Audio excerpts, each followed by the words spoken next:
Ever find yourself looking at a Friday night invitation and feeling a wave of relief when the plans get canceled? While the rest of the world seems to be chasing the next big event, you're perfectly content with a soft blanket, a hot drink, and the quiet hum of your own living room. In a society that often equates going out with having a life, those who prefer staying home are frequently misunderstood.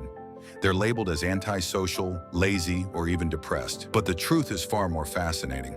Today, we're exploring the deep-seated psychology of the homebody and why, for many, the four walls of a house aren't a prison, they're a sanctuary for the soul. To understand the homebody, we first have to look at how different brains process stimulation. This brings us to the concept of the arousal threshold.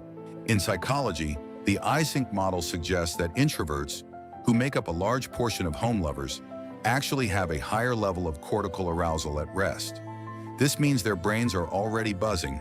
When they go into a loud, crowded environment, they quickly become overstimulated. For these individuals, staying home isn't about hiding, it's about maintaining an optimal internal balance. Home is the only place where they can fully control the volume of the world. Then there is the psychological concept of environmental mastery. Our homes are the only places on Earth where we have total agency. Out in the world, you are subject to traffic, weather, social expectations, and unpredictable interactions. This constant state of low-level vigilance drains our mental battery. At home, you choose the lighting, the temperature, the scent, and the sounds. This sense of control triggers the parasympathetic nervous system, the part of your brain responsible for rest and digest. For someone who loves staying home, this isn't just relaxation. It's a profound neurological recovery process. We also have to talk about the joy of missing out, or JOMO. While most of the world is gripped by FOMO, the fear that something better is happening elsewhere, the intentional home dweller experiences the opposite. They find deep satisfaction in the present moment. This is closely linked to a high degree of self-sufficiency. Psychologists find that people who enjoy their own company often have a rich inner life. They don't require external validation or constant social mirrors to feel like they exist. Their hobbies, whether it's reading, gardening, gaming, or cooking, are often autotelic, meaning the activity is rewarding in itself, regardless of who sees it or likes it on social media. But what about the safety aspect? From an evolutionary standpoint, the home is a modern-day refuge. Prospect refuge theory suggests that humans feel most at ease in places where they can see out without being seen. For many, the world feels increasingly chaotic and unpredictable. The home acts as a psychological buffer zone. It is a predictable environment where the brain can finally drop its guard.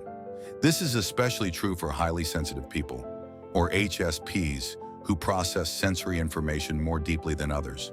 For them, a quiet night in isn't a luxury, it's a biological necessity for sanity. However, there is a nuance here. Psychology distinguishes between active solitude and social isolation. Active solitude is a choice. It is restorative and filled with intent. Social isolation is often forced or a result of anxiety. People who truly love staying home aren't necessarily running away from people. They are running toward themselves. They value quality over quantity. They would rather have one deep conversation over coffee in their kitchen than 50 shallow interactions at a loud bar. There is also the nesting instinct. Creating a beautiful, cozy space, often referred to as hygge in Danish culture, is a form of creative expression. For the homebody, their environment is an extension of their identity. Organizing a shelf or tending to a houseplant is a way of ordering their internal world. When your external space is aligned with your internal values, your stress levels naturally plummet. So if you're someone who feels a surge of guilt when you turn down a party to stay in your pajamas, remember this: your brain is simply wired to find depth in the quiet. You aren't missing out on life.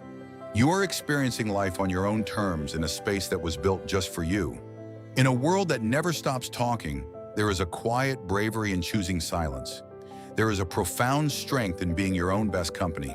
I'd love to hear from the fellow home dwellers in the comments.